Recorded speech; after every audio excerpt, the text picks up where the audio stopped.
Hoy vamos a meternos de lleno en un verdadero enigma económico. Esa idea que siempre hemos escuchado de que la caída de precios, o sea, la deflación, es sinónimo de desastre. Pues resulta que la historia completa podría ser un poco diferente. A ver, la pregunta del millón es esta. ¿De verdad hay que salir corriendo cada vez que oímos la palabra deflación? ¿Significa sí o sí que la economía se va a pique? Y bueno, la respuesta que siempre nos dan, la de manual, es un sí rotundo. Claro que es malo. Pero como vamos a ver, la historia real, la de verdad, nos presenta un panorama mucho más complejo y la verdad mucho más interesante. Bien, vamos a desmenuzar esto. Para empezar, hay que entender de dónde sale este miedo casi pánico a que los precios bajen. Ojo que esta idea no es de ayer, ¿eh? Ya lo decían economistas de la talla de Milton Friedman y Anna Schwartz. La creencia era que es simplemente imposible que la economía crezca y produzca más si al mismo tiempo los precios se están desplomando. Y esta idea ha sido una regla casi sagrada por décadas. Entonces aquí es donde se pone bueno. Vamos a poner cara a cara lo que se cree popularmente con lo que los datos históricos nos dicen. ¿Qué tal si esa bajada de precios, en lugar de ser una catástrofe, fuera en realidad una señal de progreso? ¿O si unos precios que parecen súper estables en realidad estuvieran escondiendo un problemón? Justo eso es lo que vamos a investigar.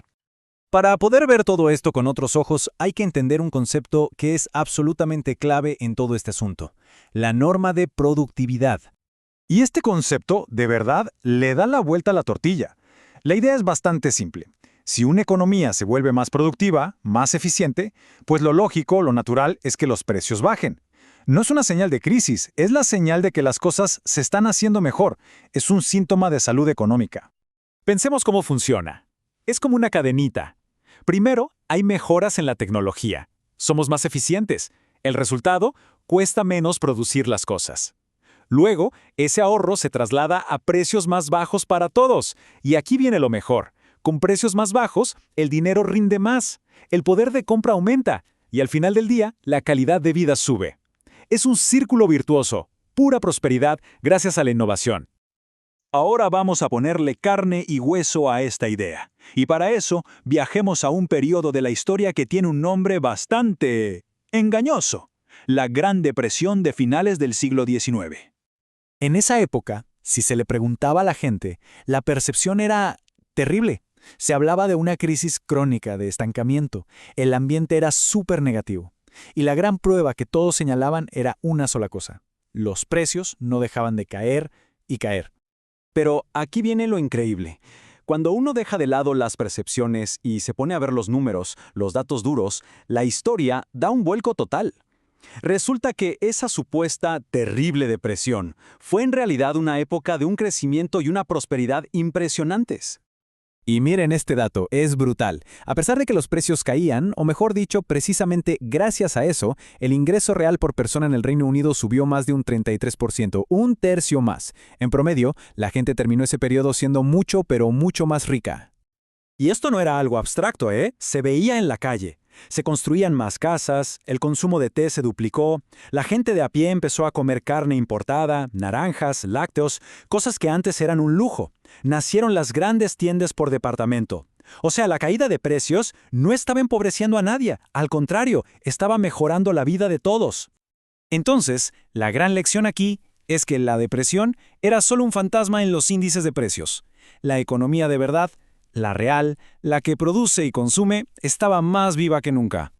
Bueno, ahora vamos a ver el otro lado de la moneda con un caso igual de fascinante: los famosos locos años 20. Y aquí la cosa se invierte, porque el problema no fue que los precios cayeran, sino todo lo contrario.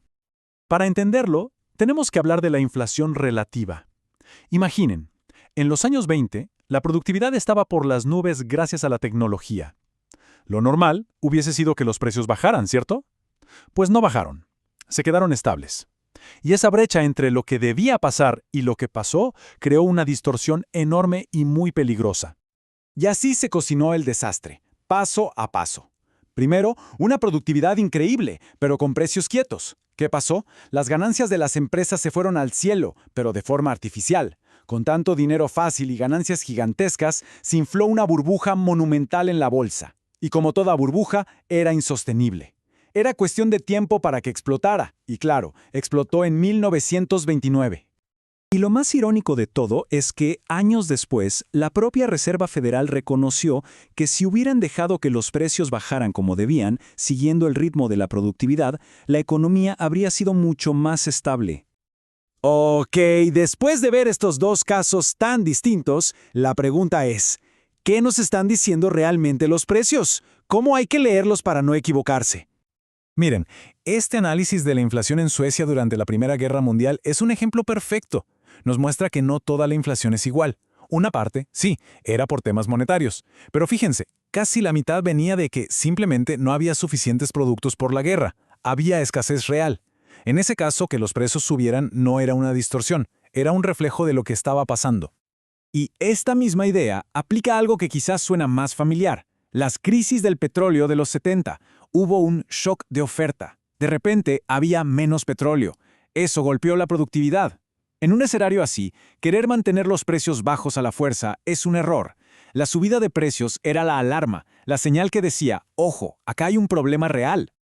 Así que, si nos quedamos con una sola cosa, que sea esta.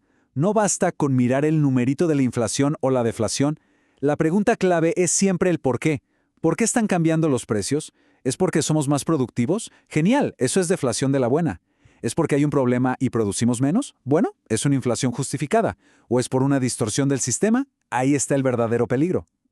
Al final de cuentas, la verdadera salud de una economía no está en obsesionarse con clavar un número de inflación. La verdadera medida, el termómetro real, es la productividad. ¿Somos capaces de producir más y mejor con menos? Esa es la pregunta que de verdad importa. Y esto nos deja con una pregunta flotando en el aire. Si aceptamos que los precios son un espejo de la productividad, ¿qué nos está diciendo el espejo hoy?